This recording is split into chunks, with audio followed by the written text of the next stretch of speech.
Hello, Stampers. How's everybody doing today? Hopefully you're having a stamp happy day. Today I'm going to show you how to make this really super simple card. This is like amazingly simple. And I also do have some new technique here, not new, but a technique that I'm going to use on this card too. So today we're going to be using Still Scenes stamp set. This is available in a bundle with the snow globes.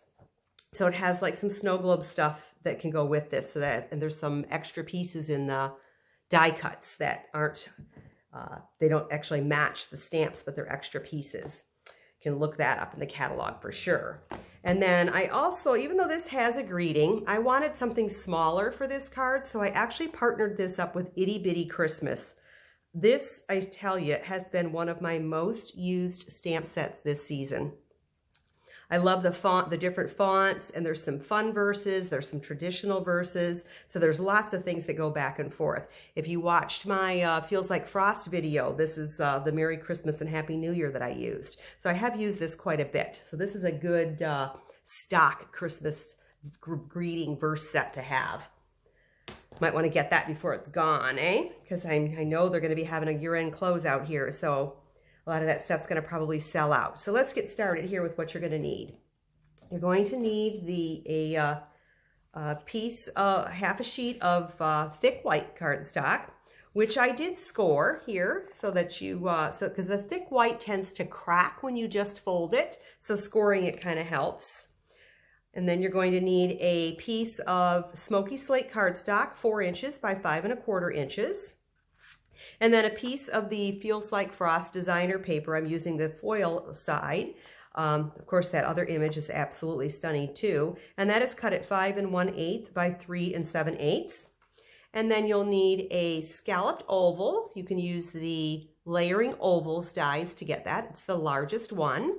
And then a stitched shape oval. And that is also the largest one in that set too. These two, the stitched shapes, they have ovals, circles, and squares. And then we have some layering ones that go with it, with and without scalloped edges. So there's lots of combinations for matting. That makes it super easy.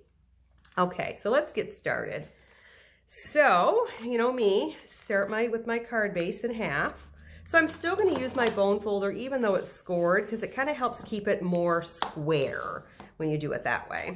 Okay. Oh, I need to do that a little firmer because it's popping open on me. There we go. Okay, and then the foil side we want out, so we're going to put our tape on that pretty pattern on the back.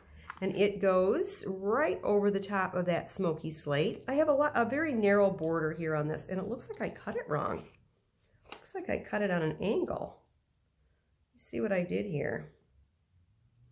That's all the same. Look, I cut that on an angle somehow. I'm not sure which is the angle, the designer paper or the oh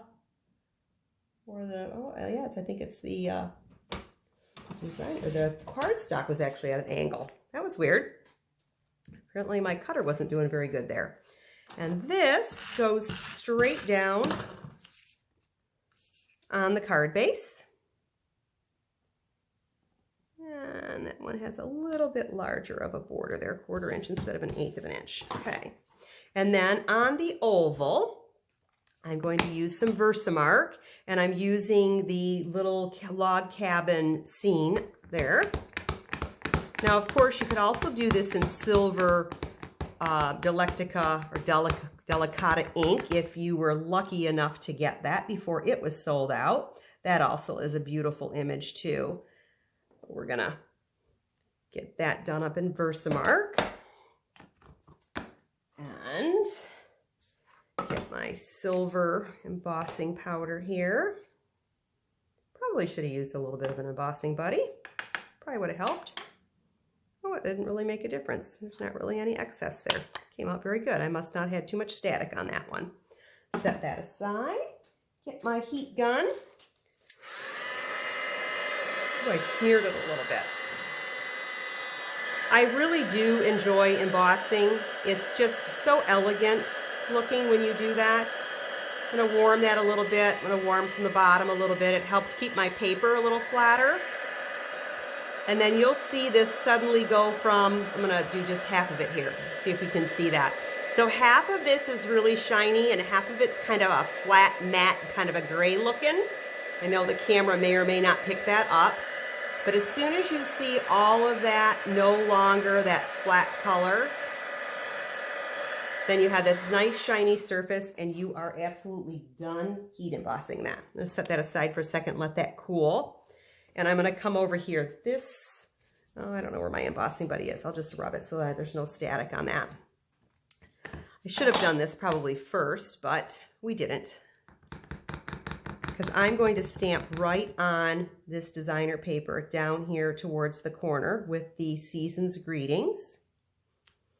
I know that's kind of scary, right? If you don't, remember when you're stamping with the rubber backed, the red rubber stamps, to make sure that you press straight down and then straight up. Otherwise, you'll end up with that pretty little ring around the edge. You notice I didn't have a little ring going on around the edge there. It's probably a little hard to see too. But I went straight down and straight up. If you go down and then you rock it like this, that's when you get that outline. So just don't rock it. Just go straight down, hold it for a second or two, and then come back straight up. You won't get that funny rock. But let me get this one heat embossed here. My heat gun here is pretty hot, so it's going pretty fast. Must have been using it for a while. And that is all done. Once the heat guns warm up, they go a whole lot faster. Get a little bit of embossing powder under there. So now you've got this right on top. I know it's like gray, silver on silver, so it's a little bit hard to see. This should be cool enough to play with now. And I'm going to just get some tape on the back of that and get it on my pretty little oval. Versamark is the ink that you can use for this. Our inks will actually hold any embossing powder. So if you have clear embossing powder and you have any of our classic inks, especially if you have the newer version with the foam pads, but the canvas pad works also. As long as you do it fairly quickly, the ink stays wet enough, just long enough to hold that embossing powder on there. And if you're using colored ink and clear powder, the color shows through. So you can really make any color you want with embossing with a Stampin' Up! Inks. This I'm going to put on Dimensionals, my favorite tool. This has got to be the one item that I probably buy the most of. Well, maybe ribbon, because you know me, I love ribbon. Card just doesn't see. I have a hard time making a card without ribbon. I've done it, but not very many. All right, that's going to be on Dimensionals. And then this really beautiful metallic edge ribbon, which you can color, by the way, with a marker or alcohol marker. Bunny ears, 2 loops. I'm going to tie the loops together, pull it down. Of course, that one's got a little bit of a big bow, so I'm going to hold the center loosely, not super tight, but I'm still going to hold it, and I'm going to slide that ribbon down. And then the same thing for the other side. I'm going to slide that ribbon down. Then I'm going to grab the tails and tighten again. And I'm going to do the same thing maybe one more time, just till I get to the size bow that I want. Each time it gets tighter and it gets easier.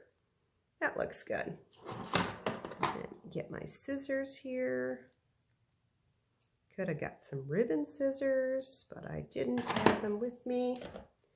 And then grab a glue dot. So I push my ribbon against my glue dot so I don't have to wear it. And that pulls right off and it stays stuck to the back of there. And we're just going to add a little bit of ribbon right on the edge for a little bit of girliness. Isn't that, I mean, how stinking cute is that? And super, super simple. You could pump these out and have, 100 Christmas cards made in a snap. This one's really cool. But let me show you a few other things that I have made with that stamp set. So here is another card that I made with the Still Scenes stamp set, but I used part of the bundle with it too.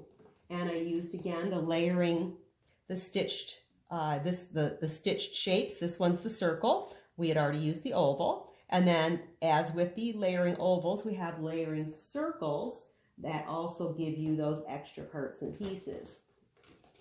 I was hoping I could find there it is. Okay, and then with the framelits, we have some fun elements that I was talking about. We have some extra parts and pieces in here. So I didn't I didn't use the snow globe because I wanted a perfect circle, but I did use the cute little bears. And look, we have a cute little reindeer. We also have some church pieces.